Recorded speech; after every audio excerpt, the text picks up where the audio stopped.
Hello best friend and welcome back to my channel. I hope you're having a fabulous day. Girl, if this is the first time you're watching my channel, my name is Sebastian and I welcome you guys with open arms. If this is not the first time you're watching my channel, thank you so much for your love and your support. Thank you so much that even though you don't give a damn of what I'm talking about, you are still here, you are still watching, so I'm very grateful. Drop a yellow heart in the comment section if you've already watched my videos before and you're a best friend, and comment a blue heart if you're brand new. But yeah, thank you so much. Like I said, my name was Sebastian. Well, I don't know if I said that, but anyways, my name is Sebastian. How are you? Nice to meet you. And I spill pop culture tea every single day. And we have to talk today about Miss Khloe Kardashian because I saw this on the Kardashian episode and I was just like, let me talk about this. And then because, okay, there's like developing things, you know, I feel like I'm like sometimes on a CNN anchor table or whatever, the desk, and I'm just like, breaking news, bitch. Khloe Kardashian fell down a well. You know what I mean? Like, girl. Anyways, I'm hitting hard reporting, bitch. This is real journalism, okay, bitch? But listen, Khloe Kardashian on the latest episode of The Kardashians, she threw Dream, which is Rob Kardashian, of course, her brother's daughter, a birthday party. And obviously you guys know that Rob Kardashian and Blac Chyna, which is Dream's mother, have had a very tumultuous, is that how you say tumultuous trip? They've had a hard time together, bitch. And also Blac Chyna sued, I believe it was Kim, Khloe, Kris, and Kylie. I believe it was them for over like $100 million for them allegedly basically getting Blac Chyna and Rob's show canceled, I believe. Blac Chyna lost and the Kardashians won. But, you know, there's always that, you know, beef. I mean, Blac Chyna took him to court. Like, it was a whole thing. So I think it can be a little awkward, you know, to do that. Well, anyways, she was throwing the party. And then, I mean, this scene, it really looked super set up. And I mean, if you know reality shows, scenes are usually set up. I'm not saying this one was, but I mean, it just seemed very much like, you know, I don't know, it just seemed very whatever. Anyways, so Khloe is in this huge playhouse that I guess it's Dreams, and they're at the birthday party and they're playing, the little girls are playing, and Scott Disick comes in and he's like, hey Khloe, you know, I really have to, not word for word, but you know, I really admire you. You're really like the third parent. It's like you're co-parenting with Dream and Rob and Chyna. You know, it's really like you're the other mom too. Basically giving Khloe, you know, the flowers for, you know, always taking care of Dream when Rob is with Dream. Khloe's definitely, you know, I've seen from episode 1, her and Rob's relationship is like no other. I mean, Rob and her, you know, really have this strong connection more than Rob has with the rest of the girls or his sisters.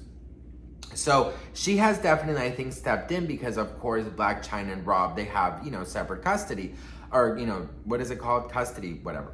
Anyways, so this has caused a little bit of commotion because people are like, that's just, you know, that's such a, it's such an open interpretation that you know, you're basically saying like, why would Khloe need, why would Dream need, you know, another kind of mother figure when she has her own mother figure, right? Like, is Chyna lacking on something? Like, what are you trying to say with that? So some people took it as like an offense, saying like, you know, Khloe's over here basically saying she's raising, you know, Dream with Rob and Chyna's not doing anything, right? So of course it makes Chyna look a certain way.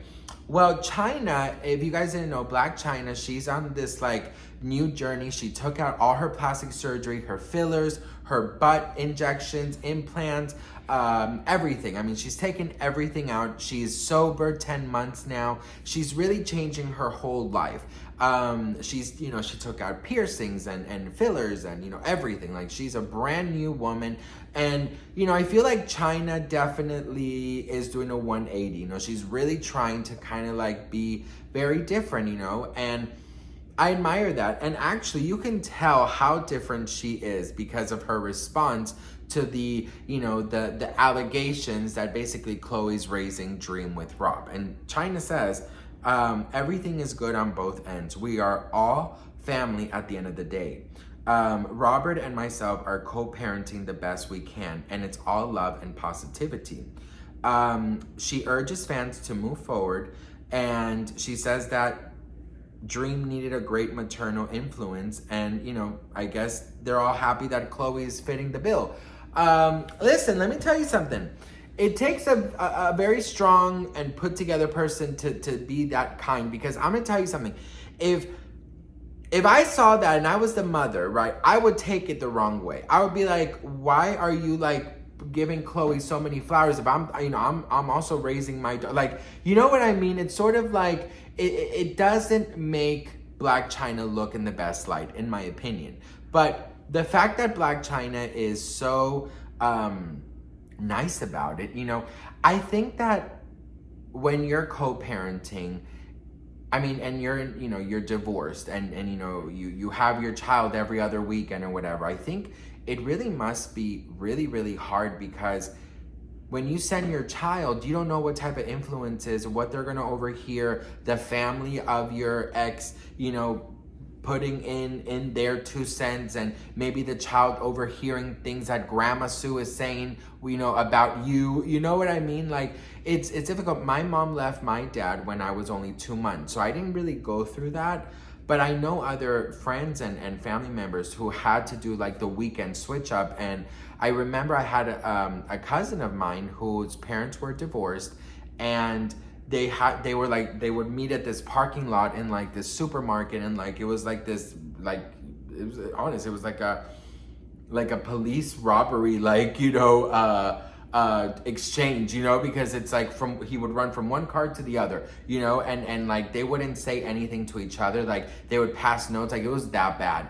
And I just remember, like, every time, you know, my cousin would come back, let's say from, you know, the dad's house and the dad's family's house, he would come back often very like serious and very kind of like upset at you know, his family, because they would talk shit about, you know, the mom and us and everything. So it was a very, I mean, it's a very toxic thing. And of course, when you have the Kardashians, you know, China, I'm sure, doesn't have a Kardashian money, right? So with Dream to live, you know, with Rob, I think they do half and half. But like to go, I mean, Blac Chyna gives her children a great life too. I mean, they live in a mansion and everything, but you know, it's not Kardashian money. So it's like, I think also like those things put into play. And I think that when you're with Kardashians, it's like, it's such an extreme extravagance, such an extreme over materialistic thing, that I think that, you know, kids are so easily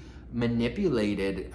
Not saying that they're manipulating the Dream, but you know, they're open to such a huge world that maybe they come back and they have some kind of attitude, like, why can't you be like, you know, Auntie Coco? Why can you give me what, you know what I mean? But anyways, what do you guys think? Let me know in the comments below. I'd love to hear from you guys. Thank you so much for watching, and I'll see you guys in my next video. Mwah. Bye.